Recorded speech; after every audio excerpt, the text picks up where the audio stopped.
Hayatınızda köp insanlar uçratışınız mümkün. Değil mi köp? Sebep insan hayatı uzun. En köp yaşayıcı özü insan boladı. Bize ongda mevcudat.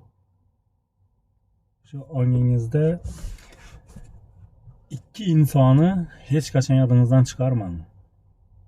Kaysi insan da savol tug'ilishi mümkün.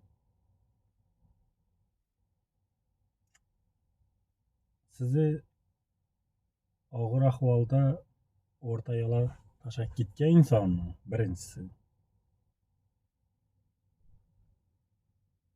Shu insonni hech qachon yodingizdan chiqarmang. Og'ir ahvolda sizni o'rta yo'lga tashlab ketgan.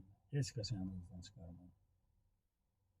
Ikkinchisi, shu o'rta yo'lda og'ir ahvolda qolgan vaqtingizda sizga qo'l berib yo'l ko'rsatgan insonni hech qachon yodingizdan chiqarmang.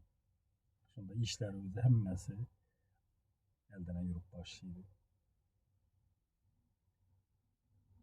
Hammangizni ishlaringiz omad.